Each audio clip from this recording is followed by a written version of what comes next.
கர்த்தருக்கு ஸ்தோத்திரம். இந்த நாள் தேன் துணியில் நிகழ்ச்சியிலே உங்களை நான் மீண்டும் சந்திப்பதில் அதிக மகிழ்ச்சி அடைகிறேன். இந்த நேரத்தில் யாத்ராம் புத்தகம் 17ஆம் அதிகாரத்தில் 8வது வசனத்தை பார்க்கின்ற வேளையில், அமலேக்கியர் வந்து ரெவி தீமிலே இஸ்ரவேலரோடு கூட யுத்தம் பண்ணினார்கள். பாருங்கள், இவ்வளோ நாளாக யுத்தம் எந்த பிரச்சனையும் இல்லாதபடிக்கு எகிப்தியத்திலேருந்து தப்பி வந்துட்டாங்க, வராங்க. இது ஃபஸ்ட்டு வந்து அவங்களுக்குள்ள ஒரு யுத்தம் வரக்கூடியதாய் காணப்படுகிறது. இந்த அமலேக்கியர் அவர்கள் வந்து இந்த இஸ்ரவேல் மக்களுக்கு முதலாக வந்து வெளியிலே எகிப்தை விட்டு வெளியே வந்தவுடனே கொடுக்குற தொந்தரவாக இருக்கிறது. அப்பொழுது நடந்ததான காரியம். அப்பொழுது மோசே யோசுவாவை நோக்கி, நீ நமக்காக மனிதரை தெரிந்து கொண்டு புறப்பட்டு அமலேக்கோடு யுத்தம் பண்ணு. நாளைக்கு நான் மலை உச்சியின் தேவனுடைய கோலை என் கையில் பிடித்து கொண்டே நிற்பேன். மோசே செய்தது, தேவனுடைய கோலை பிடித்து கொண்டு மலை உச்சியில் நிற்பார். அந்த நேரத்தில் நடந்ததான ஒரு காரியம் என்னவென்று சொன்னால், எப்பொழுதெல்லாம் மோசேயினுடைய கை உயருகிறதோ அப்பொழுது அந்த இடத்துல இஸ்ரவேல் மக்கள் அவர்கள் உயர்வார்கள், அவர்களுக்கு ஜெயம் இருக்கும். எப்பொழுதெல்லாம் கை கீழே போகுதோ அப்பொழுது அந்த இடத்துல அமலேக்கியர் மேற்கொள்வார்களாய் காணப்படுகிறது. இந்த நேரத்தில் தான் பார்க்கின்ற வேளையில் இதற்கு ஒரு பரிகாரத்தை பண்ண வேண்டும் என்று செய்தார்கள். என்னவென்று சொன்னால், இந்த இடத்துல யோசுவாவும் யோசுவா யுத்தம் பண்ணி கொண்டிருந்தார். யோசுவாவும் யுத்தத்தில் கடந்து சென்று கொண்டிருக்க வேளையில்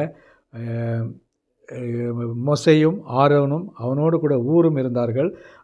ஆரோனும் ஊரும் ஒரு பக்கத்தில் ஒரு வலது கையை ஒருவனும் இடது கையை ஒருவனும் தூக்கி பிடித்து கொண்டு இருந்தாங்க. மோசையால் தாங்க முடியலை, அப்படியே கையை தூக்கிக்கிட்டே இருந்தால் வலி வேதனையாக இருந்தது. அப்போது அவர் காலை கீழே விடும்பொழுது, அந்த கையை கீழே இறக்கும் பொழுது, தாளை இறக்கும்போது இவர்கள் அந்த கையை ஓங்கி பிடித்து கொண்டு இருப்பார்கள். இது ஊழியக்காரனை தாங்குகிறது. இது மிக அற்புதமான ஒரு காட்சியாய் காணப்படுகிறது. நம்ம கூட தற்போதைய உலகத்தில் கூட யாராவது ஒருவர் சோர்ந்து போனாக்கா, அவங்களால முடியல என்று அவர்கள் அப்படியாக தங்களுடைய கைகளையெல்லாம் கீழே போடுகிற நேரத்தில் நம்ம யாராவது அவர்களுக்கு அப்படியே கையை பிடித்து நிறுத்துவோம் என்று சொன்னால் அவங்களுக்கு ஒரு பெரிய வலி குறைவு இருக்கும், அந்த வெற்றியும் கிடைக்கும். ஒரு பக்கத்தில் வெற்றி கிடைக்கிறது, இன்னொரு பக்கத்தில் அவருடைய வேதனைகள் வலிகளெல்லாம் குறைந்து போகும். ஆகவே நம்மையும் கூட ஒரு சப்ஸ்டிடியூட்டாக அந்த இடத்துல வைக்கக்கூடியவராக இருக்கிறார். எப்படி அந்த மோசேயினுடைய கோலை பிடித்து கொண்டு நிற்கும் பொழுது ஜெயம் கிடைத்ததோ, கீழே இறங்கும்போது ஜெயம் இல்லை. கை உயர்த்தி கொண்டே இருக்கும் பொழுது 2 பேர் ஆரோனும் ஊரும் போய் அதை சப்போர்ட் பண்ணி நிற்க வைக்கிறாங்க. அதன் பின்பு யோசுவா போய் அவர்களை எல்லாம் மேற்கொண்டு ஜெயம் கொள்ளுகிறார். இப்படிப்பட்டதான ஒரு காரியங்கள் நமக்குள்ளும் காணப்பட வேண்டும். பெரிய தேவ மனிதர்கள் நமக்கு இருக்கிறார்கள். அவர்கள் சோர்ந்து போகிற வேளையில் அவருடைய கரங்களை உயர்த்தி பிடித்து அவர்களை தாங்க வேண்டியது நம்முடைய கடமையாக இருக்கிறது. அதை செய்வோமா? ஜெபிப்போமே. நல்ல ஆண்டவரே, நன்றியோடு துதிக்கிறோம், ஸ்தோத்திரிக்கிறோம்.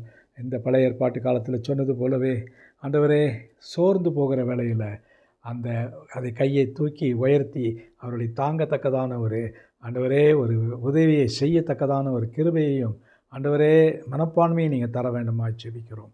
ஆசீர்வதிங்க, வழிநடத்துருங்க ஆண்டவரே. இதை போல் நாங்கள் பின்பற்ற எங்களுக்கு நல்ல மனதை தர வேண்டுமா ஜெபிக்கிறோம். மீட்பர் இயேசுவின் நாமத்தில் ஜெபிக்கிறேன் நல்ல பிதாவே. ஆமேன், ஆமேன். கர்த்தர் உங்களை ஆசீர்வதிப்பாராக. இந்த நாள் ஒரு மகிழ்ச்சியும் சந்தோஷமான ஒரு நாளாக உங்களுக்கு அமையட்டும்.